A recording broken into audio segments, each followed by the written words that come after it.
अष्टमी बहुत सुंदर दिवस है। बहुत बहुत बधाइयां महाराज। सोमवार की अष्टमी का मतलब आपको इंदौर की कथा में बताया था, जिस दिन शंकर और पार्वती के मिलन का दिवस हो। और केवल एक माता पार्वती के अकेले मिलन का नहीं, 64 योगनिया तक भगवान शंकर से मिलने के लिए आती है। जिस लड़के की शादी नहीं हो रही हो, सोमवार की अष्टमी पड़ने पर एक लाल फूल चंदन में लगाकर, जहां पर अशोक सुंदरी का स्थान है, उस अशोक सुंदरी वाले स्थान पर ले जाकर, अगर सोमवार की अष्टमी पड़ने पर लड़का या लड़की जिसका विवाह नहीं होता वो चढ़ा देता है, मात्र 3 महीने में उसका विवाह पक्का हो जाता है। मात्र 3 महीने। अशोक सुंदरी का स्थान शिव। बहुत तकलीफ है और नहीं हो रहा काम, बहुत दिनों से लगे हो, नहीं हो रहा। हरा मूंग ले जाओ, मूंग के दाने तो रहते हैं घर में, केवल 31 मूंग के दाने लेकर जाइए, 31 चावल के दाने लेकर जाइए और 31 ही बेलपत्र लेकर जाइए। जिस दिन सोमवार की अष्टमी हो, कौन से दिन? सोमवार की अष्टमी हो, उस दिन शंकर जी के मंदिर में जाओ, 3 चीज लेकर जाओ, मूंग के दाने, चावल, बेलपत्र। चावल जो 31 लेकर गए हो, अपनी कामना कर कर शंकर जी की देहली पर रख दो, चौखट पर, कहीं पर भी एकांत में उसको रख दिया जाए। मूंग के जो दाने लेकर गए हो 31, वो नंदी के पास में, जो नंदी का पांव ऊंचा रहता है उस पांव के पास रख दीजिए। और जो 31 बेलपत्र लेकर गए हो, वो 31 बेलपत्र अशोक सुंदरी वाली जो जगह है, आपको पहले बताया है कथा में, अशोक सुंदरी जी का स्थान, ये शिवलिंग, ये जलाधारी जहां से पानी बहता है, उसके बीच में एक मोटी सी लाइन होती है, जो शंकर भगवान की छोटी लड़की अशोक सुंदरी का स्थान है। शिव जी के 13 बच्चे हैं, 13 बच्चे में सबसे छोटी लड़की अशोक सुंदरी यहीं पर विराजमान होती है, जहां से पानी नीचे गिरता है। प्रत्येक शिवलिंग के सामने एक मोटी सी लाइन होगी, उस मोटी सी जो लाइन है अशोक सुंदरी, वहां पर जो 31 बेलपत्र लेकर गए हो, अपनी कामना कर कर पीला चंदन, लाल चंदन लगाकर उस पर समर्पित करते जाओ। उसकी डंडी जहां से पानी बहता है उस ओर होना चाहिए। आप निवेदन कर कर देखो, एक सोमवार की अष्टमी पर कर कर देखना, दूसरी सोमवार की अष्टमी आएगी, अपने आप आपका काम हो गया होगा। बाबा से निवेदन तो करो, क्यों भटक रहे? एक मात्र शिव मंदिर में झाड़ू लगा रही हैं अहिल्याबाई, साधारण सा भाव, केवल एक झाड़ू।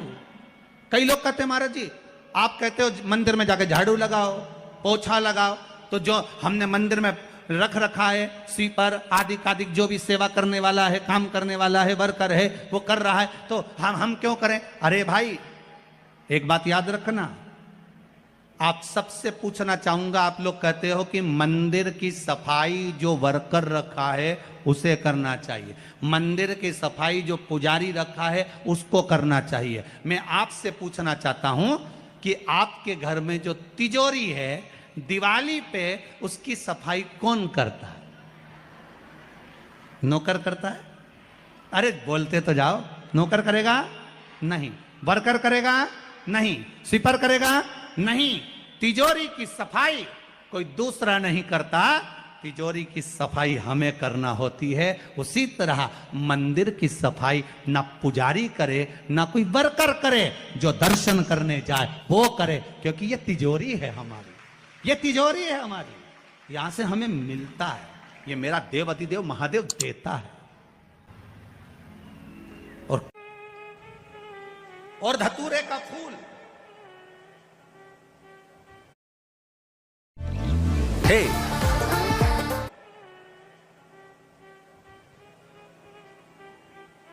कांटे वाला धतूरा और उसमें लगने वाला एक पुष्प, आस्था चैनल पर आप लोग देख रहे होंगे धतूरे के फूल का दर्शन।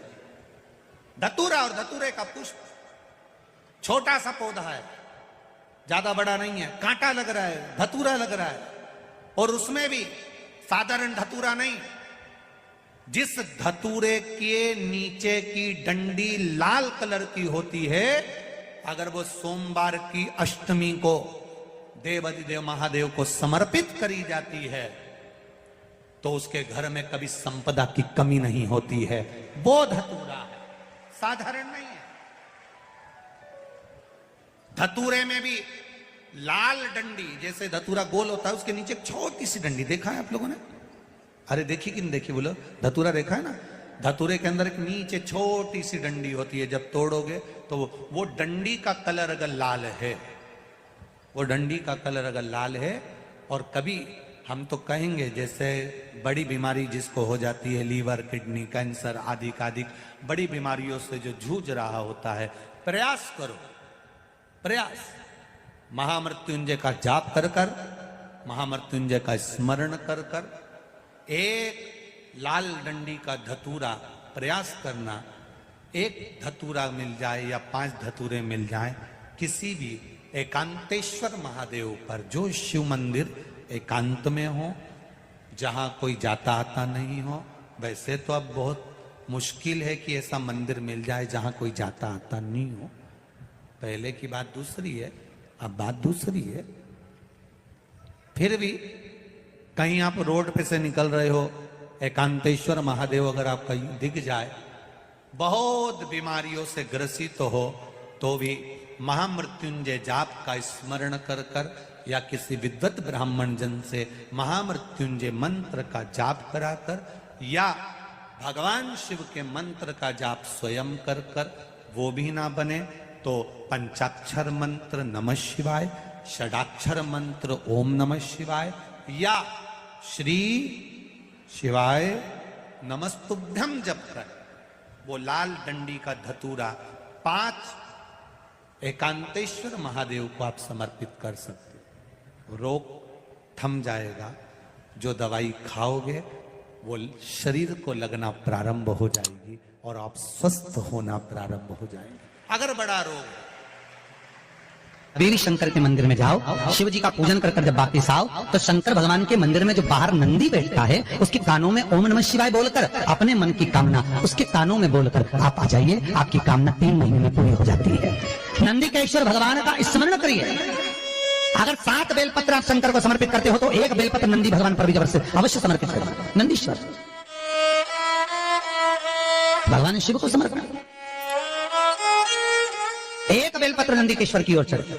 और बहुत ध्यान दीजिए महाराज, अगर कोई काम अटक रहा है, नहीं हो रहा, बहुत प्रयास करा, तो भगवान शंकर के मंदिर में 5 बेलपत्र चढ़ाइए। और शंकर भगवान की जो छोटी लड़की है अशोक सुंदरी, आपको बताया था ना अशोक सुंदरी का स्थान, भगवान शंकर की 6 लड़कियां हैं, उसमें से सबसे छोटी लड़की अशोक सुंदरी की जगह पर 1 बेलपत्र चढ़ाइए। फिर 1 बेलपत्र नंदी के ईश्वर पर चढ़ाइए। और नंदी के ईश्वर पर चढ़ाने के बाद भगवान शंकर के मंदिर के बाहर चौखट पर दिया लगा दीजिए साइड में, और फिर अपने घर पर आ जाइए, आपका कार्य सफल होना प्रारंभ हो जाए। नंदी के ईश्वर, भगवान नंदी के ईश्वर का स्मरण कर लेने पर जीव आनंद सुख की अनुभूति करता है, आनंद सुख को पाता। भगवान नंदी के ईश्वर का पूरी दुनिया में केवल एक केदारनाथ ही एक ऐसा है जहां पर ओम कुंड विराजमान है। कौन सा कुंड है वहां पर? ओम कुंड। जो बच्चा हकलाता है, तोतला बोलता है या गूंगा होता है, जिसकी वाणी नहीं होती, वो अगर ओम कुंड पर जाकर ओम बोलने का प्रयास करता है, तो जितनी देर तक उसके मुंह से घुन्न की आवाज निकलती है, उतनी देर तक ओम कुंड में से पानी का बुलबुला निकलता रहता है। और 7 या 8 बार बोलने से व्यक्ति हकलाना छोड़ देता है, तोतला बोलना छोड़ देता है, और उसकी वाणी आ जाती है। वो ओम कुंड केदारनाथ जी में बसता है। कहाँ बसता है? केदार, केदार।